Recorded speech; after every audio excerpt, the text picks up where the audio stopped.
it's not. No, it's not. No, it's not. No, it's not. Oh, no. No, absolutely not.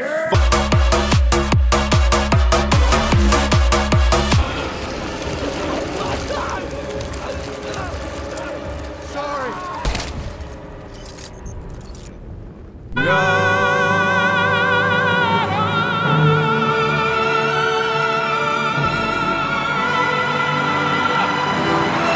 Much like the dual occupation of the San Juan Islands in 1859, Bloc Party fans are incredibly stupid. We live in a society. We live in a society. We live in a society where consistently releasing tailored, brand-specific content is what the holy free market deems worthy. But with all the artists who died struggling to get out of their eventual graves, you'd think the general populace would be tired of Zebrahead by now. Bloc Party did shit a different way in a time where if you didn't do shit a different way, you were the Strokes. But both stylistically and literally not being the Strokes, British Petroleum have proven themselves capable of bringing in an excruciating amount of forms the funk. Most of humanity celebrates a certain album in particular, the debut to end all debuts, the Torah of indie rock itself, the text that spurs fans into frenzies, into disregarding follow-up works that change the game on levels that would make Avicii proud. You won't hear that on daytime television though, because taking risks by definition is risky as fuck. There's no guarantee that when changing up your vibe you retain popularity. But hear me out. Imagine not giving a shit. Imagine a utopia where your success isn't measured by sales and popularity, but by ambition and execution. I mentioned this only to please the ethereal Kelly projection in my head, but Bloc Party is the equal and opposite force to that of Oasis. While Oasis, considerable songwriters in their own right, depicted their agoraphobia as literally an oasis, Bloc Party only ever strayed away from their comfort zone. Their growth is comparable to versatile bands that took crazy risks in their songwriting, and even easier to that of Radiohead. Even when things sonically didn't go their way, and more often when it did, they adopted new ways to jam despite the stubbornness of the townsfolk. What's most contentious here is that Bloc Party never gets credit for their 720 McTwist out of, and then I guess back into, post-punk revival. Some tracks are completely electronic, some of them are like kind of R&B, and then you have dance cuts and like straight up rap songs. Silent Alarm was released in an era of uncertainty, rich in emotion, and timeless in execution. Phones started talking back to us. Where you at, dog? Wars were brewing, and all of a sudden, you can play pretend guitar on your PS2. What the fuck? It captured the sense of a newfound love and panic in a budding adult, one that had no choice but to roll with the punches and be anxious until further notice. I think this is just a real sense of unease with the album. It was just trying to convey that right now, being a 22-year-old in the Western world, it's just like the most deflated experience ever, really. The world isn't a bountiful playground.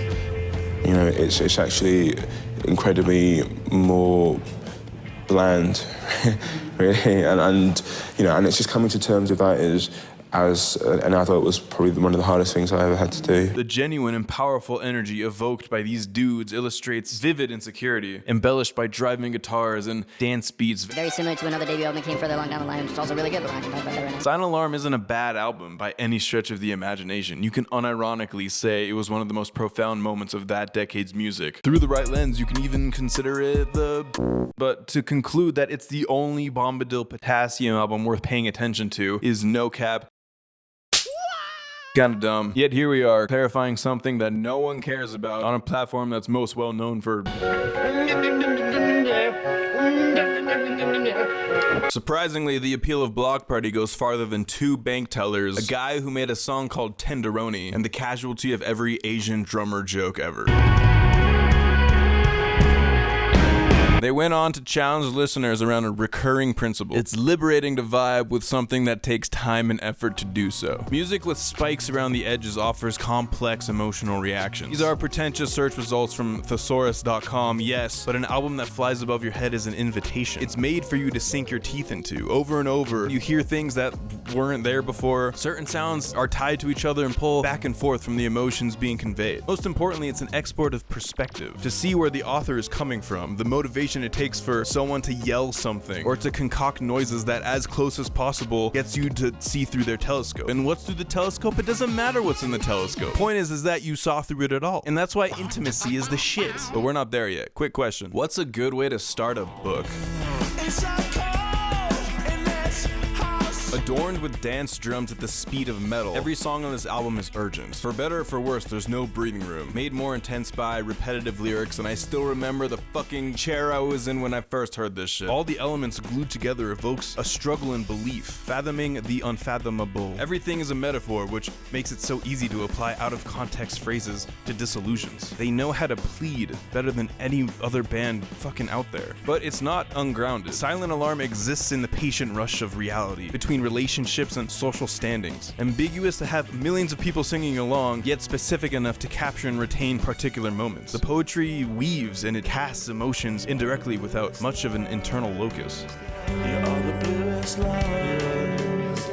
Silent Alarm's foray into romanticism is dizzyingly good. On track 5, it's hard not to imagine the love story based on one's addiction and self-harm, saved by the care of a mutual other, acting as the blue light to shield the reveal of veins from a needle. This is further exhibited and debatably perfected on track 7.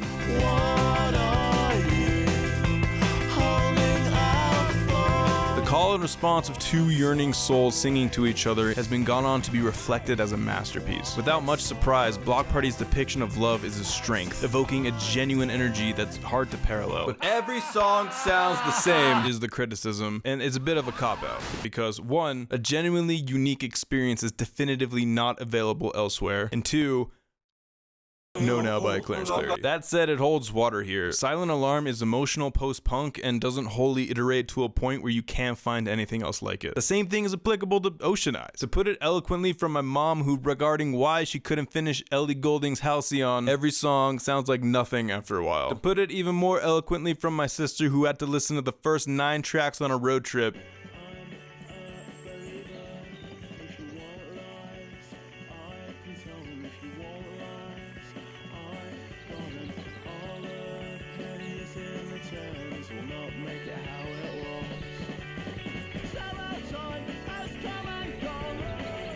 change the music. But imagine having made that album, the album that all your friends' bands are making bands to sound like. If they believed in a sequel, they would have gone through with it. The fact that they didn't is evidence to suggest that it would have kind of sucked. On that note, sequel albums are actually kind of lame. Like Amnesiac is forever a shadow of Kid A. The 2020 Experience Part 2 was like a Mario Kart banana compared to Part 1's Blue Shell Bonanza. This is recorded before Notes comes out, but judging by the track list, it looks pretty bloviated. Actually pretty good. This actually goes against my point. But is it that surprising that multiple parts of a work as a whole don't stack up to each other? Movies and TV shows do this all the same, with results that actually make people pissed off. Obviously, it's human nature to avoid change and relish in what we know and understand and are comfortable with, but then we wouldn't have. They call me Big L.A.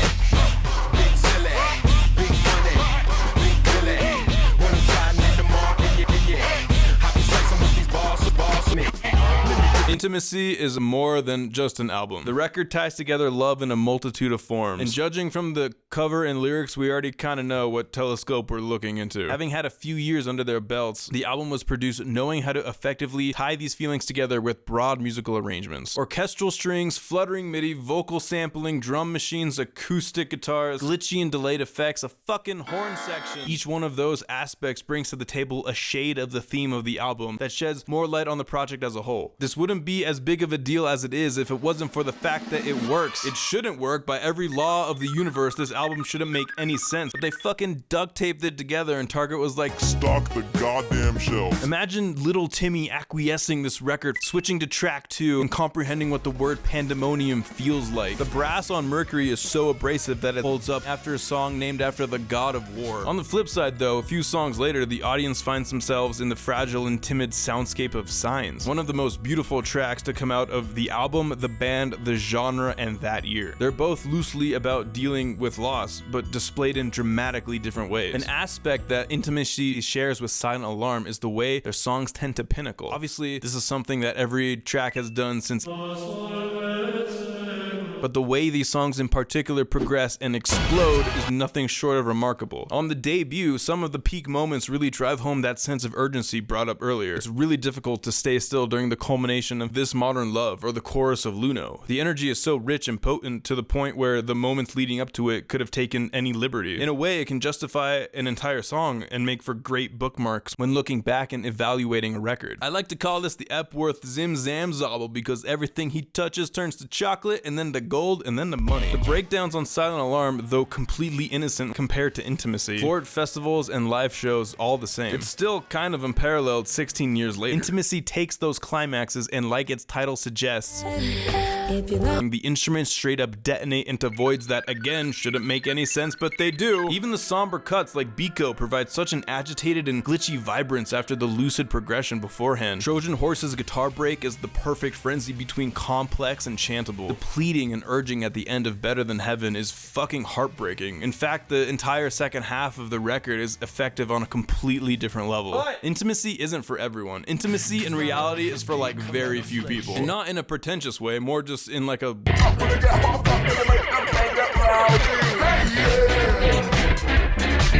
kind of way. To compare these two albums, records that at face value only share a vocalist and a bassist, is like comparing two different groups altogether. Choke me like you hate me, but you love me. Which says so much about Bloc Party. Their evolution alone is enough growth for 8 bands to make careers out of and then call it quits. This is textbook definition of anti-Oasis. In the 3 years it took for Bloc Party to expand their sound comparable to a fucking Zoid, Oasis bookended their discography and career with 2 albums that sound exactly the same as the other 5. With that said, it's still difficult to consider either of these 2 records the best Bloc Party album because the subsequent record is known for utilizing everything they knew up until this point.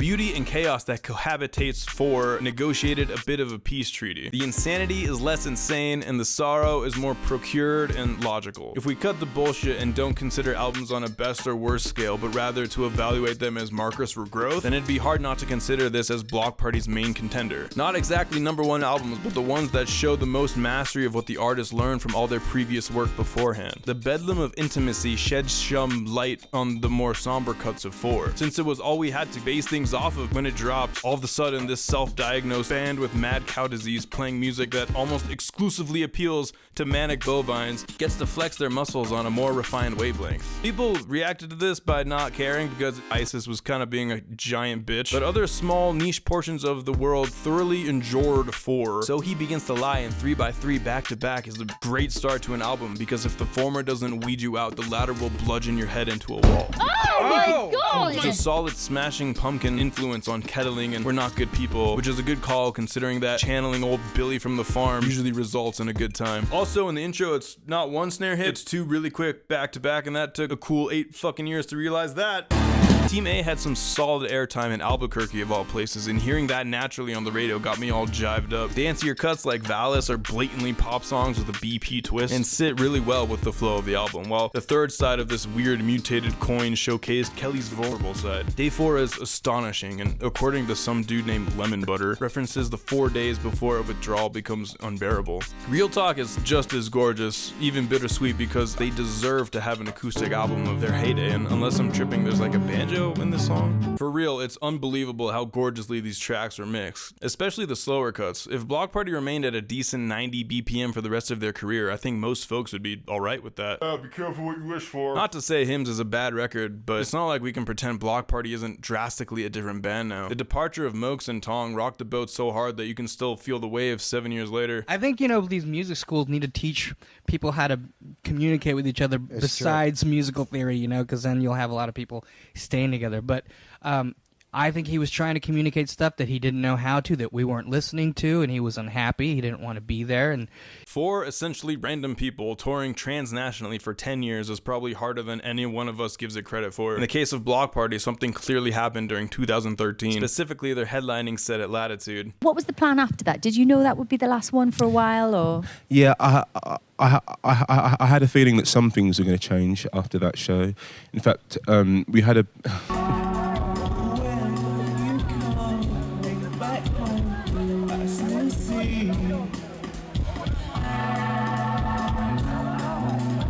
Can you tell me what happened, or? No, it's just, things come to a head, don't they? Yeah. You know? And you knew it was something had to give. Yeah, I knew that something had to give, and something did give shortly afterwards. So.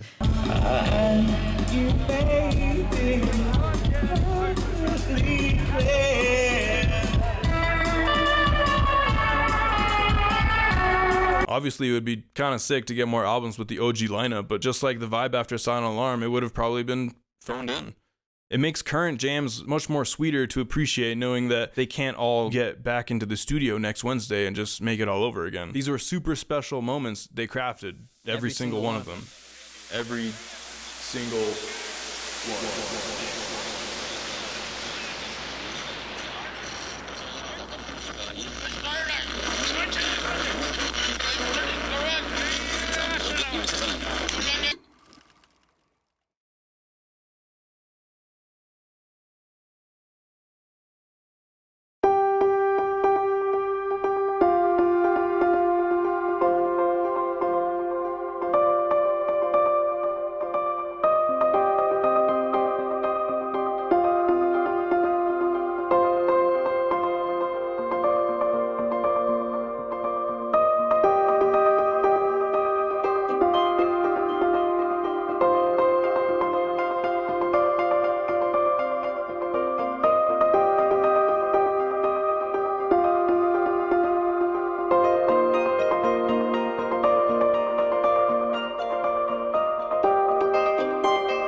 Remember where you are.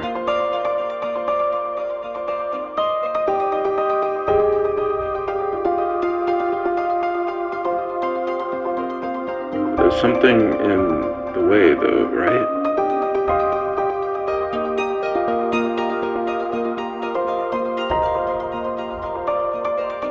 Something monumental.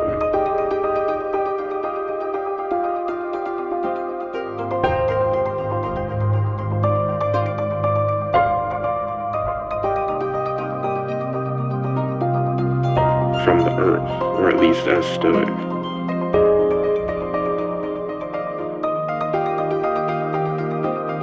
That doesn't mean it's really there. Your thoughts wander between loose pebbles and never knowing what exactly.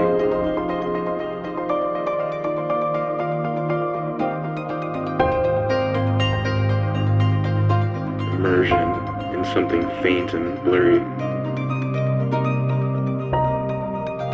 Why does the past have any say?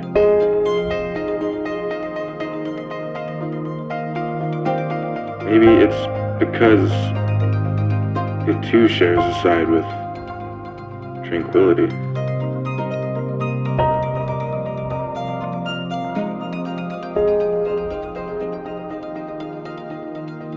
And stability.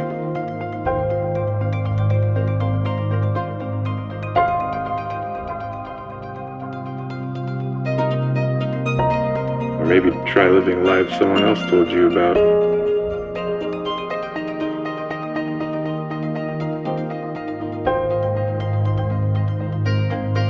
That feeling of making life your own. Always past tense.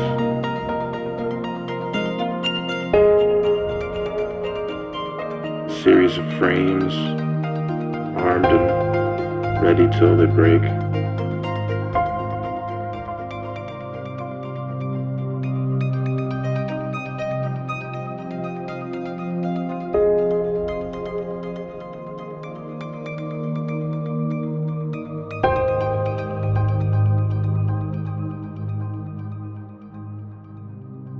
This frame's a gamble.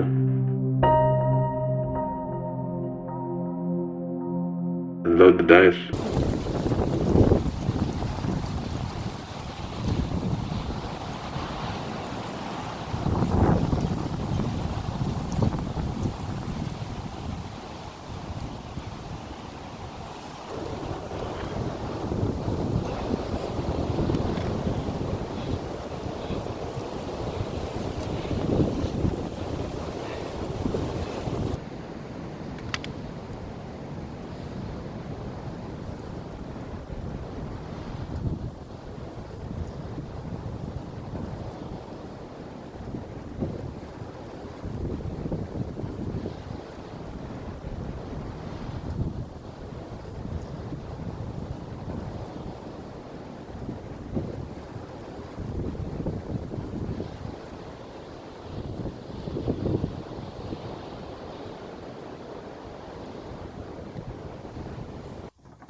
Weekend can be defined as harmless. They are tracks that so very badly wanted to go somewhere and ended up everywhere. They are tracks that don't feel like an album, which is weird because the B-sides do and work, but okay. And yet, it's probably the most appropriate release they've ever had. It's so vividly the bridge between these two loud and annoying works of art, it's not really defined by anything else. The desperate clawing away towards any hint of identity is why the skip button feels more like a right click in Overwatch. In songs where the vocals are rhythmic, powerful, and right to the point, Kelly's approach was quick and sharp, while here the phrases are melting into their shoes, arrhythmically. It's like if Bjork wanted to suck. The only redeemable part was redeemed onto the next album, which isn't entirely true. Despite the criticism it got for experimenting, it experimented. Weekend was arguably the most dominant force in our boys turning a blind eye to the typical, and you can even argue that Silent Alarm is praised so much because of that in retrospect. Imagine how easy it is to get complacent when receiving that much attention. And that's not a take on groups that spice up the ordinary, because Kurangbin is arguably fucking awesome. The distinction isn't money either, because if you happen to be onto something, you could potentially become the most acclaimed band of all time and only a little bit overrated. Compared to a group that, in addition to their teenage drama, are perpetually known for trying to their grave to sound like the Beatles. And where the Beatles were about constant change and evolution, Oasis are repetitive Luddites. And that's not my quote, Kelly said it in 2009. Just told me some very interesting news. Je suis très désolé, mais Oasis... Oh, Oasis are cancelled.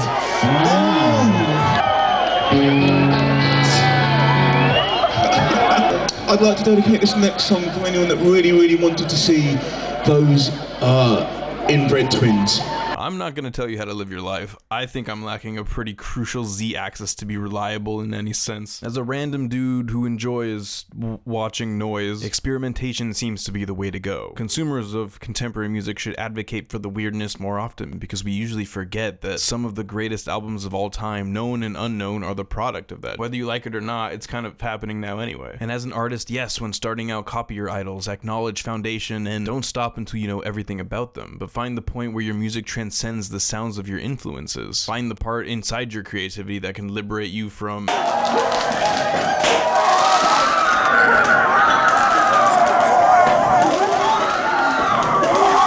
And by bringing your true essence into the art you provide to the world, well... that's a Wednesday afternoon well spent.